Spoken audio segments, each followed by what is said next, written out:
हर रोज एक नई कहानी देखने के लिए चैनल को सब्सक्राइब करें और बेल आइकन दबाना ना भूलें। शर्मा जी अपनी सरकारी नौकरी से रिटायर होकर घर में बैठे रहते थे।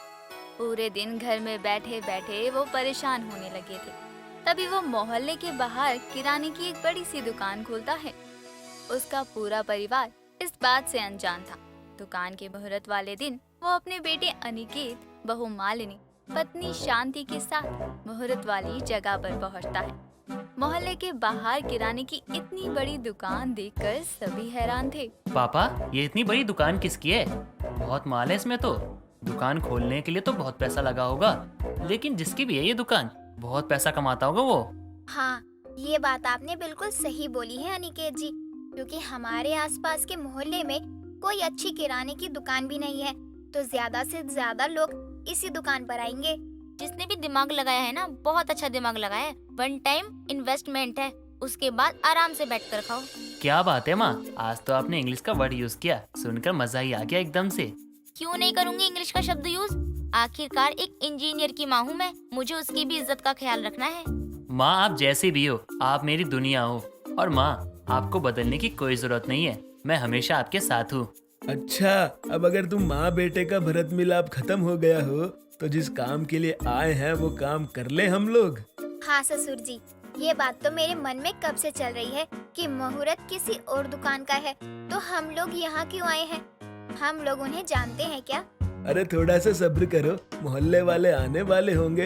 अरे उसके बाद खुद ब खुद पता चल जाएगा किसकी दुकान का मुहूर्त है और भैया दुकान किसकी। शर्मा जी की बात सुनकर सभी परिवार वालों की बेचैनी और बढ़ जाती है और सभी लोगों को बस उस इंसान का इंतजार होता है जिसकी वो किराने की दुकान थी। कुछ देर बाद सभी मोहल्ले वाले वहाँ इकट्ठा हो जाते और शर्मा जी को उनकी दुकान के लिए बधाई देने लगते हैं।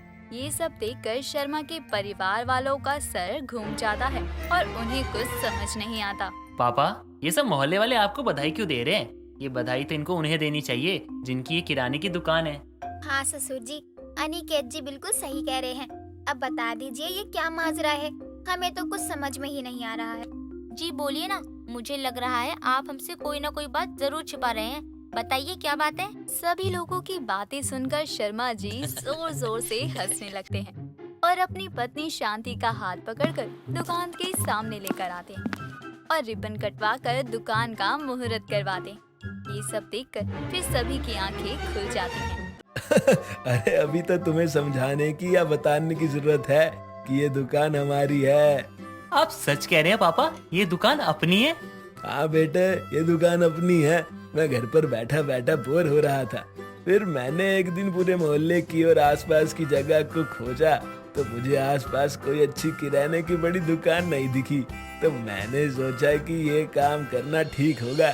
ससुर जी, आपने ये काम बहुत अच्छा किया। आपको पता है, मुझे हमेशा से ही अपनी दुकान पर मालकिन बनकर बैठने का शौक था। अब मेरा वो सपना भी पूरा हो गया। अच्छा, तो मतलब अब तू घर का सारा काम छोड़कर पूरा दिन दुकान पर ही बैठी रहेगी क्या? अरे नहीं नहीं माँ जी, मैं अपना सारा काम करके दुकान पर आऊंगी। मैं घर भी देखूंगी और दुकान भी। अभी तो सिर्फ घर के काम करने में तू पूरा दिन निकाल देती है, दुकान का काम करने लगी तो पता नहीं क्या ही होगा। अच्छा ठीक है, अब तुम दोनों सास बहू आपस की खिटपिट बंद करो और दुकान के अंदर मिठाई के डब्बे रखे होंगे, लाकर सबको मिठाई खिलाओ, मुंह मीठा करो। शर्मा जी के कहने पर दोनों सास बहू चुप हो जाती और दुकान से मिठाइयाँ लाकर सबको बांटती। मोहल्ले में किराने की दुकान खुलने से सबको बहुत राहत मिलती। जो सामान लेने के लिए लोगों को दूर जाना पड़ता था, अब वो गली के बाहर ही मिल जाया करता। दुकान पर बैठने की वजह से शर्मा जी का भी अच्छा टाइम पास होने लगा था। समय बीतता है और उसके गांव से उसके दोस्त के देहांत की खबर आती है, जिसकी वजह से उसे गांव जाना पड़ता है और उसकी बहू मालिनी दुकान पर बैठना शुरू कर देती। ऐसे ही एक रोज सुबह के समय मालिनी दुकान पर पूजा कर रही होती है, तभी उसकी पड़ोसन कमला आती है। बहू, अरे ओ बहू, जरा सुन तो सही। हाँ आंटी जी, बस 2 मिनट रुक जाइए, मैं पूजा कर रही थी। हाँ हाँ ठीक है बहू, कर ले पूजा, लेकिन उसके बाद मुझे 2 किलो चीनी दे। पैसे बाद में मेरा बेटा आकर दे जाएगा तुझे। आंटी जी, मैं आपको 1 किलो चीनी क्या, आधा किलो चीनी भी नहीं दूंगी। क्योंकि ये अभी सुबह का समय है और मैं आपको उधार कैसे दूं? मैं तुझसे उधार नहीं मांग रही, बस ये कह रही हूँ कि अभी थोड़ी सी चीनी दे दे, मेरा बेटा थोड़ी देर में पैसा दे जाएगा। अभी वो सो रहा है ना, और मुझे उसका पर्स भी नहीं मिल रहा है। आंटी जी, वो आपकी परेशानी है, मेरी नहीं। लेकिन मैं आपको उधार नहीं दे सकती हूँ। बहू सच में तू तो बिल्कुल बनिया ही बन गई है। उधार नहीं दूंगी, बोल तो ऐसे रही है जैसे मैं 2 किलो चीनी के पैसे लेकर भाग जाऊंगी। मैंने ऐसा कुछ नहीं बोला है आंटी जी, लेकिन दुकान का मामला है तो मुझे सब कुछ देखकर ही चलना पड़ेगा ना। इसलिए घर जाइए और पैसे लेकर आइए अगर चीनी चाहिए तो। आग लगे तेरी चीनी में, मैं एक दिन चाय नहीं पीऊंगी, लेकिन कभी तेरी दुकान पर नहीं आऊंगी सामान लेने। कमला इतना कहकर गुस्से में दुकान से निकल जाती है, लेकिन मालिनी पर उसका कोई असर नहीं होता। कमला गुस्से में अपने घर की तरफ जा रही थी कि तभी रास्ते में अपने पति केशव से टकरा जाती है। अरे भाई, कहाँ जा रही हो ऐसे तूफान मेल बनकर? थोड़ा आगे पीछे लोगों को भी देख लो। देखिए, मेरा दिमाग वैसे ही बहुत ज्यादा खराब है, और मत कीजिए। पता नहीं शर्मा की बनिया बहू खुद को समझती क्या है। आज के बाद उसकी दुकान पर कभी नहीं जाऊंगी मैं। ऐसा भी क्या हो गया? मैं तो अभी उसी दुकान की ओर जा रहा था तेल लेने के लिए, और रास्ते में तुमसे टकरा गया। पैसे लेकर जा रहे हैं आप या नहीं? पैसे की क्या बात है, उसके मोहल्ले वाले हैं, पैसे लेकर भाग थोड़ी ना जाएंगे हम। और वैसे भी शर्मा जी के पास मेरा खाता चलता है। हाँ तो शर्मा जी के पास चलता होगा, शर्मा जी की बनिया बहू के पास नहीं। वो आपको बिना पैसे के कुछ नहीं देने वाली है, मुझे भी मना कर दिया उसने। ये क्या कह रही हो तुम? अगर ऐसी बात है तो उसकी दुकान पे आज से जाना बंद। केशव और कमला इतना कहकर अपने घर चले जाते हैं और उनकी सारी बातें उनसे कुछ दूर खड़ी शांति सुन रही होती है। पीठ पीछे लोगों के मुंह से अपनी बहू के लिए ऐसी बातें सुनकर शांति दुकान जाती है और मालिनी को समझाने की कोशिश करती है। बहू, दुकान बोलचाल से भी चलती है। अगर तू ऐसे गुस्से से सबसे बात करेगी तो कोई भी तेरी दुकान पर नहीं आएगा। माँ जी, आपको समझाने की कोई जरूरत नहीं है, मुझे अच्छे से पता है कि दुकान कैसे चलानी है। हाँ हाँ पता है, तू इनके जाने के बाद बनिया बहू हो गई है। लेकिन ये याद रख कि ये रात सिर्फ जब तक है, तब तक कि वो वापस नहीं आ जाते। शांति इतना कहकर वहाँ से चली जाती है। समय बीतता है। तभी एक दिन रात के समय शांति दुकान पर आती और राशन का कुछ सामान लेती है, जिस पर मालिनी उसे सामान की लिस्ट बनाकर उसके हाथों में थमा देती है। माँ जी, ये सामान की लिस्ट है। रात को अनिकेत जी आएंगे ना तो उनसे पैसे लेकर मुझे दे देना। दुकान से माल गया है, लिखना पड़ेगा मुझे। हे भगवान, अब तो अपने घर में आने वाले सामान के पैसे भी घर वालों से लेगी। माँ जी, आप ही तो मुझे बनिया बोलती है, और बनिया तो अपने सगे बच्चों को भी नहीं छोड़ता है, उनसे भी अपने हक के पैसे ले लेता है। आप तो फिर भी मेरे ससुराल वाली हो, काम के मामले में कोई रिश्तेदारी या परिवार नहीं। तू सच में बनिया बन गई है। अगर मुझे अभी पैसे देकर ही सामान लेना है तो मैं बाहर से ले लूंगी।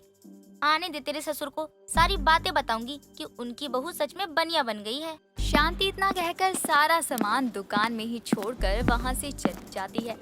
समय बीतता है। मालिनी के खड़ूस बर्ताव और बनिया के बर्ताव की वजह से लोग उसकी दुकान पर आना बंद कर देते हैं। सही एक रोज उसकी एक मीता नाम की पड़ोसन चावल खरीदने के लिए दुकान पर आती। चावल लेने के बाद पैसे देते समय उसके पास 2 रुपए कम पड़ जाते हैं। बहुत 2 रुपया कम है, मैं सुबह आकर दे दूंगी। आंटी जी, आप चावल भी सुबह ही ले जाना। जब तक पैसे पूरे नहीं होंगे मैं उधार सामान नहीं दूंगी। अरे बहू, मैं सुबह दे जाऊंगी तेरे 2 रुपए। हाँ तो आप तभी चावल ले जाना। मालिनी की बात सुनकर मीता चिढ़ जाती है और बहस करने लगती। तभी शर्मा जी वहाँ आते हैं और मीता उन्हें सारी बातें बताती है, जिसे सुनकर वो अपनी बहू को बहुत सुनाते हैं और मीता से माफी मांगकर चावल का थैला वापस कर देते हैं। जिसके बाद वो दुकान बंद करके घर जाते हैं, जहाँ शांति उन्हें और चीजें भी बताती। जिसके बाद वो अपनी बहू का दुकान में आना जाना ही बंद करवा देते हैं और खुद दुकान पर बैठने लगते हैं। इस तरह से एक ही पल में मालिनी के हाथों से शर्मा जी की बनिया बहू की गद्दी छिन जाती है, जिससे उसके आस पड़ोस वाले बहुत खुश होते हैं। मधुरा देवी की एक लौती बेटी की शादी हो चुकी थी, जिसके बाद उसका पूरा घर खाली था। इतने बड़े घर में अकेले रहने से अच्छा मधुरा ने सोचा कि अपने ऊपर वाले फ्लोर पर किराएदार रख लूं, और उसे मिली अलग अलग शहर से आई 5 किराएदार बहुएं। मीना, शीना, सवीना, शोना और मोना, जो मधुरा देवी को अपनी सास समान इज्जत देती थी।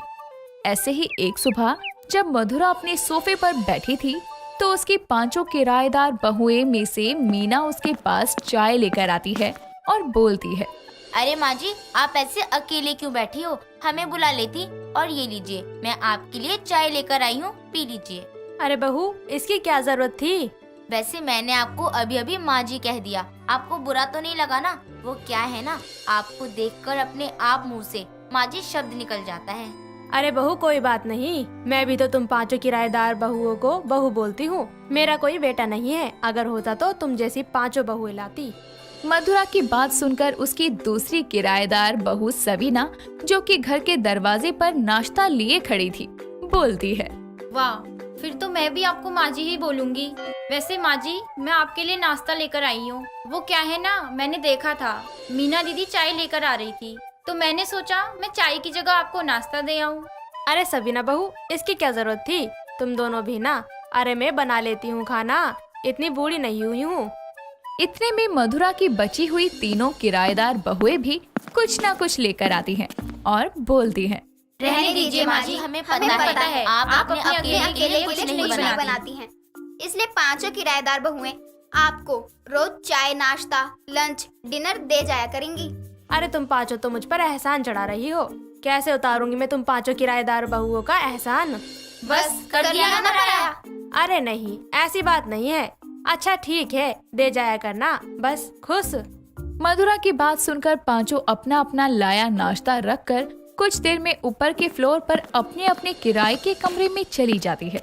और उनके जाने के बाद मधुरा कहती है, ये 5 किराएदार बहुएं कितनी अपनी सी लगती हैं। आजकल तो सगी बहुएं सास को कुछ खाने पीने को नहीं देती, और ये 5 किराएदार होकर मुझे अपनी सास की तरह इज्जत और प्यार दे रही हैं। मधुरा उन 5 के प्यार भरे स्वभाव से बहुत ही ज्यादा प्रभावित थी, जिसके चलते आए दिन 5 कभी कुछ तो कभी कुछ देकर मधुरा के दिल में अपनी जगह बना चुकी थी। ऐसे ही एक दिन सुबह के समय मोना मधुरा की मदद के लिए उसके घर की सफाई कर रही थी कि तभी वहाँ मधुरा की पड़ोसन सुमन आती है। अरे मधुरा बहन, क्या हो रहा है सुबह सुबह? अरे सुमन बहन, आओ आओ। मोना बहू, क्या तुम मेरे लिए और सुमन बहन जी के लिए जरा रसोई में जाकर चाय बना लोगी? दूध वही फ्रिज में होगा। ठीक है माँ जी, मैं बस अभी बना कर लाती हूँ। मोना सफाई छोड़कर चाय बनाने चली जाती है। उसके जाते ही सुमन मधुरा के एकदम पास आकर बैठकर कहती है, ये क्या मधुरा, ये तेरी किराएदारनी बहू है, तुझे माँ जी क्यों बोल रही है? और ये तेरे घर में क्या कर रही है? अरे मेरी मदद के लिए आई थी। मुझसे घर की अच्छे से सफाई नहीं होती है ना, तो ये आई कि माँ जी मैं आपकी मदद कर देती हूँ, इसलिए मैंने कह दिया कर दे बहू। अरे ऐसे किसी पर अंधा भरोसा करके उनको घर के अंदर नहीं घुसा लेना चाहिए, कहीं कल को तुमको ही दिक्कत ना हो। अरे नहीं सुमन बहन, ऐसा नहीं होगा। 5 बहू बहुत अच्छी है, मुझे अपनी सास की तरह इज्जत देती है, मेरा बहुत ख्याल रखती है। इतने में मोना चाय लेकर आती है और सुमन कुछ देर चाय पीने के बाद मधुरा के घर से चली जाती है। मोना भी अपना काम खत्म करके चली जाती है। समय गुजरता है और एक शाम जब मधुरा किसी काम से बाहर गई थी और जब वो घर पर आती है तो देखती है कि उसकी किराएदार बहू सवीना उसके घर में है। ये देखकर वो बोलती है, अरे सवीना बहू, तुम यहाँ? मैंने तो घर लॉक किया था, तुम अंदर कैसे आई? वो मैं एक्चुअली माँ जी, मैंने नीचे से कुछ आवाज सुनी थी और जब देखने आई तो गेट लॉक था। मुझे लगा आपके ना होने पर कोई चोर तो नहीं आ गया, इसलिए मैंने आपकी दी हुई डुप्लीकेट चाबी से दरवाजा खोल के चेक करा। अच्छा, तो था कुछ? नहीं आंटी, मेरा मतलब माँ जी, बिल्ली थी बस, मैंने उसे भगा दिया। अब मैं चलती हूँ।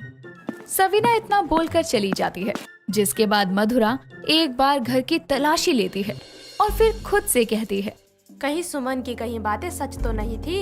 ये 5 किराएदार बहुएं मेरे सामने अच्छी बनकर मेरे भरोसे का फायदा तो नहीं उठाना चाहती? सवीना की इस हरकत से मधुरा के दिल में अब शक बैठ चुका था, जिसके चलते अगले दिन जब सुबह 5 कुछ ना कुछ नाश्ता लिए मधुरा के पास आती हैं, तो मधुरा उनसे कहती है, अरे इसकी जरूरत नहीं थी, मेरे घर में राशन है, मैं बना लूंगी। ऐसे कैसे माँ जी? आपकी 5 बहुओं के होते हुए आप क्यों खुद से खाना बनाओगी? सही कहा सवीना ने, अरे हम पांचों के पास कोई नहीं है जिसकी हम सेवा करें। अब हमारे लिए तो आप ही हमारी सास हैं। और हम आपकी बहुए। किराएदार बहुए? तुम पांचों मेरी किराएदार बहुए हो, और किराएदार तो एक ना एक दिन चले ही जाते हैं, इसीलिए तुम पांचों को ये सब करने की जरूरत नहीं है। और अब ले आई हो तो टेबल पर रख दो, मैं बाद में खा लूंगी। ठीक है माँ जी। पांचों खाना टेबल पर रखकर चली जाती हैं और बाहर आते ही बोलती हैं। कुछ हुआ है क्या? आज माँ जी ने कुछ अलग बर्ताव किया। एक बार भी उन्होंने प्यार से बहू नहीं कहा। हाँ, और आज उन्होंने हमें कई बार किराएदार बहुए कहकर ही बुलाया। शायद हम कुछ ज्यादा ही फ्रेंडली हो रहे हैं। हमें अपनी हदें पता होनी चाहिए। आखिर में हम उनकी सगी बहुएं थोड़ी हैं जो वो हमें हर वक्त प्यार और इज्जत दे। हाँ, तुमने सही कहा। पांचों इतना बोलकर ऊपर वाले फ्लोर के अपने अपने कमरे में चली जाती हैं। और उस दिन के बाद से मधुरा ने पांचों किराएदार बहुओं से थोड़ी दूरी बना ली थी। लेकिन एक रात जब पांचों अपने अपने कमरे में सो रही थी और मधुरा नीचे वाले फ्लोर पर अकेली अपने घर में सो रही थी, तो उसके घर में कुछ हलचल होती है। उसने बिना आवाज किए उठकर देखा तो घर में 3-4 चोर थे, जिनमें से एक अपने साथियों से कहता है, सुनो, इस घर में ना बस एक अकेली औरत रहती है और बाकी इसकी ना किराएदार की औरतें रहती है, लेकिन वो सब ऊपर वाले फ्लोर पे है, इसलिए ना चुपचाप आराम से ना सब कुछ उठा लो, ठीक है? अगर बुढ़िया उठी ना तो देख लेंगे उसको। ये सब सुनकर मधुरा के पैरों तले जमीन खिसक जाती है और वो बहुत डर जाती है और चुपके से अपने फोन से ऊपर किराए पर रहने वाली बहुओं को कॉल लगाती है। लेकिन इतने में वो चोर उसके कमरे में आते हैं और डर के मारे उसके हाथ से फोन छूट कर गिर जाता है और वो डरते हुए बोलती है, देखो मेरे पास कुछ नहीं है, छोड़ दो मुझे। बुढ़िया जाग गई। ओहो, चुपचाप रहती ना। अब देख, एक खाली घर के साथ साथ तेरा भी काम तमाम करके जाएंगे हम। इतना कहकर वो चोर मधुरा को बांध देते हैं और घर के चप्पे चप्पे से जरूरी सारा सामान उठाकर मधुरा को चक्कू मारने जा ही रहे होते हैं कि इतने में दरवाजे से पांचों किराएदार बहुएं बेलन, डंडा, फ्राइंग पैन लेकर भागी आती हैं और उन चोरों पर अटैक कर देती हैं और चारों के चारों चोरों को घायल करके बांध देती हैं। लेकिन इस झड़प में सवीना के हाथ में चाकू लग जाता है, जिस पर जैसे ही बाकी की बहुएं मधुरा के हाथ पैर खोलती हैं तो वो भागकर सवीना को संभालते हुए कहती है, बहू तू ठीक तो है ना? मेरी वजह से ये क्या हो गया, मुझे माफ कर दे बहू। अरे माँ जी, कुछ नहीं हुआ, मैं ठीक हूँ। वो तो सही है, आपने सही वक्त पर कॉल कर दिया तो मैंने आपकी और चोर की बातें सुन ली और इन चारों को यहाँ ले आई। और एक बात और, मैं उस दिन आपके पीछे से आपके घर इसलिए घुसी थी क्योंकि मैंने घर के पास कुछ अनजान लोगों को कहते सुना था कि वो यहाँ के खाली घरों में हिडन कैमरा लगा रहे हैं ताकि घरों में जब कोई ना हो तो चोरी कर सके। इसलिए मैं वही चेक करने आई थी, कहीं आपके यहाँ भी तो नहीं है। बहू मुझे माफ कर दो, तुम पांचों मुझे माफ कर दो। मुझे लगा किराएदार बहुओं पर भरोसा करके मैं गलती कर रही हूँ। माँ जी, आपका सोचना गलत नहीं है। आजकल के समय पर हमें अपने ही धोखा देते हैं, तो हम पांचों तो आपकी बस किराएदार हैं। लेकिन अब से ऐसा नहीं होगा। मुझे चाहे कोई भी कितना भी कहे तुम पर भरोसा ना करने को, लेकिन मैं अपने दिल की ही सुनूंगी। और अब से तुम पांचों ऊपर वाले फ्लोर से नीचे वाले फ्लोर में शिफ्ट हो जाओ। यहाँ भी बहुत कमरे हैं, हम सभी आराम से रहेंगे। मधुरा पुलिस को कॉल करके उन चोरों को पकड़वा देती है।